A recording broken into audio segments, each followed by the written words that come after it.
Hello! Welcome back to my channel in YouTube. Marahil di na kaila sa inyo yung mga naganap na bagyo na Karina. Ito mga nakarang linggo sa ating bansa na naglulot ng napakalaking kapinsalaan sa buong bansa at ito ay ang baha.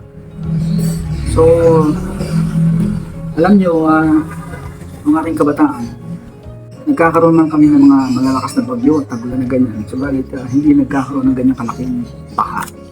Siguro pinakamalaki na yung sa talampakan, no? Subalit itong nakaraang mga dekada na to, napapansin natin na lumalala siya. Hindi lang lumalaki, kundi lumalawak. So, hindi na to kaila sa atin at maraming nagsasabi this is due to climate change. Pero sa akin, i-discuss natin topic ngayon, I don't think it's all about climate change alone. So, kahit na anong gawin natin dito na preparation, sabi ko nga, kahit na gumawa tayo ng napakaraming flood system sa bansa na to, hindi pa rin to makukontain eh. Why? Because kung umulan nga ng matagal, palagay natin 1 linggo, 2 linggong sunod-sunod na ulan yan, malalakas. Walang magagawa itong ating drainage system ito. Kaya nga sabi ko nga dito, since this is a supernatural, itong mga bagyo na to, is this supernatural problems na dala ng nature sa atin, it requires only a supernatural solution. As a pastor, pinag-aralan ko to kung ano ang ayon sa Biblia, kung ano mga posibleng solusyon dito. At ito nga yung aking magiging topic sa atin ngayon. Kung atin lang mapapatigil yung bagyo, no? Hindi tayo magkakaroon ng baha. Diba? Magkaroon nga sandali lang. Well, of course, itong sinasuggest ko na ipatigil natin itong baha na to. This does not mean na hindi tayo gagawa ng drainage system. Gagawa pa rin tayo. Kaya lang, wag nating i-remove sa equation yung intervention ng divine intervention into the problem. So, allow me to discuss to you about this topic natin ngayon na ang nakikita kong solusyon lang dito kasi lalala ito in the future sigurado to at nakikita kong solusyon lang dito which I'm trying to share it to you through the vision of the Lord that was given to me I suppose is patigilin natin itong bahan na to rather itong bagyo na to. Well, maybe siguro you will laugh at me how we're going to do that, no? But let me just explain to you further. Sino ba in the first place ang nagpapadala ng bagyo? Okay? So let's look into the scripture. What the scripture says, no? Ang sabi sa Amos 9:6, no? He calls for the waters of the sea and pours them out over the face of the land. The Lord is His name. So ang Diyos nagpapadala pala ng mga tubig na to, no? Sa Joel 2:23, sabi dito, for He has given you the autumn rains because He is faithful. He sends you abundant showers, both autumn and spring rains as before. So siya rin pala nagpapadala ng mga rain na to para sa mga halaman natin, ano? Sa Psalm 65:10, sabi dito, you water the land and care for it, enriching it with natural resources. So, the Lord is bringing us waters, right? So sa Psalm 107:25-30, ang sabi dito, for He spoke and raised a stormy wind, which lifted the waves of the sea. So ito pala, ang Lord din pala nagre-raise dito malalaking mga stormy wind na to. Sa Genesis 9:11, anong sabi dito? Never again will all the light be destroyed by the waters of a flood. Never again will there be a flood to destroy the earth. Ito, ginawa ito during Noah's time, di ba? Nagpaulan ng Panginoon ng napakaraming ulan nito, no? Po solong siguro 1 month siguro to, no? Na tuloy-tuloy ko nakabumaha sa buong mundo. Namatay lahat ng tao, sila Noah's descendants lang na naiwan. So, ang Lord na nagpapadala ng ulan ng bagyo. Di ba? Walang kaduda-duda. Tapos sabi dito, bakit nagpapadala ng kalamidad ng Diyos? Kasi kalamidad dito no? Bakit pa nagpapadala siya? Sabi niya dito sa Job 9:5-6, He moves mountains without their knowing it. and overturns them in his anger. He shakes the earth from its place and makes its pillars tremble. So itong shaking of the earth, trembling of the pillars of the earth, no? This is all about earthquake eh. So sino pala nagpapadala nitong earthquake na to? Pati yung sabi niya dito, he moves mountains, no? I mean, move mountains, I believe this refers to yung mga landslides, no? And all these things is because he is angry. He is angry. Kaya nga pati itong mga ulan na to, mga bagyo na to, this is a manifestation of God's anger on mankind. In the case of the Philippines, sa mga Pilipinos. Now, sa Psalm 104:32-33, ang sinabi niya, he who looks at the earth and it trembles, who touches the mountains and they smoke. So itong tremble na sinasabi na to, it's all about earthquake eh. And touches the mountain and they smoke. Ito yung mga volcanic eruption. So sa kanya rin pala galing ito, and all it's because of what? His anger. Sa Jeremiah 6:19, ang sabi niya, I'm bringing disaster on these people. So these are disasters that he's bringing, because they have not listened to my words and have rejected my law. Ano ibig sabihin ng listen to my words? Wala tayong pananampalataya. Kasi sa Bible, ang sabi, faith cometh from hearing the word of God. So we're not listening to His word. We do not have the faith. And rejected my law. Ibig sabihin, hindi natin sinusunod yung kanyang mga law. In this case, in the present with the New Testament, under Jesus Christ's dispensation, this is the commandment. The commandment of the two commandments of Jesus Christ. Love God, love your neighbor as yourself. Nawawala yan. So, sa Jeremiah 11:20-20, sabi niya, I will punish them. I will bring disasters on the people of Anatot in the year of their punishment. So, meron palang year of punishment and the Lord is punishing. Ano ba, di ba, napag-aralan natin ng mga past videos natin about discipline. The punishment is a form of disciplining. So, God is disciplining us the moment we do not heed to His words, we do not heed to His laws and commandments. And in which case, nagpapadala siya ng mga typhoons, di ba? Earthquakes, volcanic eruptions, landslides, etc. etc. Yan ang pinapadala niya based on this. Now, maybe sasabihin natin, nagpipray naman po kami. Di ba? Okay ba? Kaya tanong ko ngayon siya, sinasagot ba yung prayer natin? Di ba? There was one Korean, nagsabi, South Korean, nagsabi sa mga Pilipinos, you go to church every Sunday, but nothing has changed on you. So, 120 million Filipinos are praying, but question is our prayer answered by the Lord? That's a big question. Because if this is the thing that's happening around us, that means hindi sinasagot. The question is why? So Jeremiah 14:11-12, itong sabi ng Lord. Then the Lord said to me, do not pray for the well-being of these people. So, sabi, although they fast, I will not listen to their cries. Hindi maglilisten sa yung mga prayer, no? Though they offer burnt offerings and grain offerings, sabi niya, I will not accept them. No? Instead, I will destroy them with the sword, famine, and plague. So, darating ang panahon na kahit nag-pray na tayo, hindi nasasagutin eh. Because it is a time for punishment. He has to discipline us by all means. No? So, yung prayer, hindi na masasagot yan. We have to receive first the punishment until we repent to Him, and only until na ma-forgiven yung ating mga sin na yan, that's the only time that He will hear our prayers. Now, ang tanong, sino ba ito nagpapatigil din ng ulan? Kung sino yung nagpadala, siguradong siya rin yung nagpapatigil ng ulan. Kaya sa nakasulat yan, sa 2 Chronicles 7:12, ang sabi, when I shut up the heavens so that there is no rain. So, sinasabi niya, no? Luke 8:25. Who is this?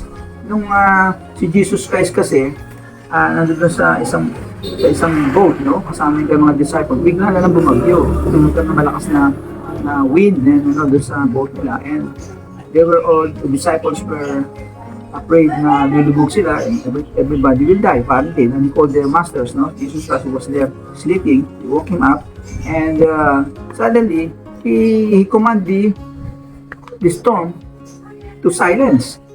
Kaya nga sabi dito sa Luke 8:25, who is this? He commands even the winds and the water, and they obey Him. Diba? Sa Psalm 107:25-30, He caused the storm to be still so that the waves of the sea were hushed. So yung mga pinapatigil niya yung mga yung mga storm niya, kaya niyang patigilin. So ibig sabihin, ang Lord na magpapatigil nito. Kung gusto niya paulanin, wala tayong magagawa. Kung gusto niya lang itigil ang ulan, kaya niyang gawin yun. So kaya whom are we going to depend? Saan tayo magde-depend? Kaya nga dito, bakit tayo dapat umasa sa Diyos at hindi sa tao? Anong sabi niya? Do not put your trust in princes, in a great man who cannot save. Not sooner his spirit has left that he goes back to the earth. On that day, any plan comes to nothing. So hindi niya, sabi niya, mag-trust kayo sa akin, huwag sa tao. Kasi ngayon, kala natin, napakarunong natin, no? We make all the plans, etc., etc. We remove from the equation ang Lord, Yung kanyang wisdom, inatanggal natin. Hindi tayo po pwedeng ganyan. Kaya nga sinasabing Psalm 33, anong sabi? The Lord foils the plan of the nations. He thwarts the purposes of the people. So kahit na ano pang gawin natin dito na pwede niyang baliktarin lahat ng mga plano natin. Sirain. Okay, sa Proverbs 14:12, there is a way that appears to be right but in reality is left. Maybe siguro sa ating mga Pilipino, sa ating mga tao, akala natin tamang-tama na yung ginagawa natin. Yung plano natin, everything is okay already. Hindi na tayo magkaka-plan, etc. etc. Sa iyo, tama yan. Pero sa Lord, pagpatabi ko nga siya, pag pinaulan niya na 1 linggo, 2 linggo, wala lahat yung ginawa mong plano na yan. Kasi sabi ng Lord, there is a way that appears to be right, but in the end it leads to death. Sa 1 Corinthians 1:19, sabi niya, I will destroy the wisdom of the wise and make fail the foresight of the foresighted. Kaya nga dito dun sa zona ng ating Pangulo na announce niya, mayroong 5,000 na flood control system na ginawa na, di ba? Tapos the next day, biglang umulan ng malaki, bumaha. Napahiya dito ang Pangulo Sa totoo lang Kaya nga inatul siya sa mga Facebook sa social media. Inanuhan siya dyan, parang siya, tinumentahan siya dyan. Actually, this is a subtle way of the Lord telling us, huwag mong huwag kayo umasa dyan sa na yan. Kaya kung hihiyain ko lang kayo, sabi niyang ganon. Sa 1 Corinthians 1:27, anong sabi? But God chose the foolish things of the world to shame the wise. No? God chose the weak things of the world to shame the strong. Now, ano ang dapat natin gawing mga Pilipino? Sabi nga dito sa 2 Chronicles 7:14, if my people who are called by my name will just humble themselves and pray, seek my face, and turn from their wicked ways, then I will hear from heaven and will forgive their sin and heal their land. So dito, yung tinatawag natin, turn from their wicked ways, yung kinakailangan natin mga Pilipino. Kasi ngayon, nakikita ng Lord, marami na tayong kasalanan sa Kanya, yung bansa natin Isang katutak na kasalanan yung ginagawa na natin na hindi na kami na. So, ang sinasabi niya, turn from their wicked, ibig sabihin, maging righteous tayo sa mata niya. Diba? Now, bakit? Ano ba, pag naging righteous ba tayo, ano ba mangyayari? Sa James 5:13-18, ito, sinabi, no? The prayer kasi of a righteous person is powerful and effective. Elijah, who was a human being even as we are, no? He prayed earnestly that it would not rain. And it did not rain on the land for 3.5 years. Imagine. So, pwede pala si Elijah. Isang tao lang ito nagdasal, na huwag umulan for 3 years. Hindi umulan again, he prayed and the heavens gave rain and the earth produced the crops. Diba? So, isang tao lang ito na righteous. Now, ang sabi kasi dito sa Psalm 34:17, the righteous cry out and the Lord hears them. He delivers them from all their troubles. So sabi ko nga dito, kung tayong lahat ng Pilipino nagiging righteous sa mata niya, you can just imagine gaano kalakas na puwersa naman yan. Isa nga lang ito si Elijah nagdasal. Kung 1 milyong Pilipinong righteous, magdasal sabay-sabay. Kaya ko, titigil mo lang, immediately kagad. Di ba? Now, sa Hebrews 12:11, ano ba? Paano ba magiging righteous in the first place, no? Sa Hebrews 12:11, itong sabi, no discipline seems pleasant at the time, but painful. Later on, however, it produces a harvest of righteousness, and peace for those who have been trained by it. So, para magkaroon pala tayo ng righteousness on the standard of the Lord, kinakailangan magkaroon tayo ng disiplina niya. No? Kaya nga ito yung sinapromote ko nga na discipline ng Lord sa atin So, nasulat kong librong Discipline for Everyday Living, tsaka yung The Best Ways to Discipline. Mga Christ-inspired discipline ito At ito, diniscuss ko na doon sa last video ko, yung sa national identity tsaka national discipline. Now, sa Proverbs 14:34, anong sabi? Kasi, pagka na-discipline na tayo, magkakaroon tayo ng righteousness Di ba? And righteousness exalts a nation. Sabi dito ng Lord sa Proverbs 13:34. may exalt tong nation na to. Why in the first place mo exalt ito? Kasi nga, ito talaga, doon sa discuss natin past video ko, chosen nation itong Philippines eh. Pinili siya na bansa sa Gentile setting eh. Magkakaroon ng isang mission para sa kanya sa mga huling araw. At para maganap yun, dapat magkaroon muna tayo ng righteousness. Eh, paano magkaka-righteousness kung walang disiplina? Kaya nga itong ginagawa natin na to, na pagtuturo ng disiplina sa tao, marahil dito na yung katubunan ng Panginoon na to me, ay may pahalag natin yung kanyang disiplina sa lahat at maging righteous tayo. At yung ating mga prayers sigurado didinggin ng Lord. Kaya pati yung mga ulan na yan, titigil yan, maniwala ka sa akin.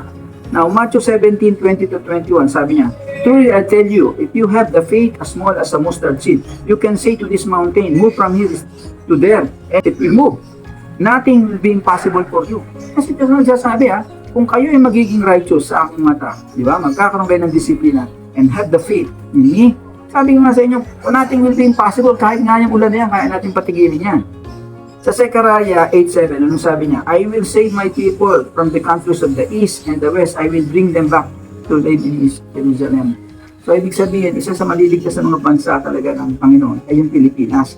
Kaya nga, hindi niya i-allow ito na masubject to so many storms like that, bahay and everything. Hindi niya i-subject talaga yan. Kaya nang nangyayari sa atin yan, kasi dinidisiplina niya nga tayo.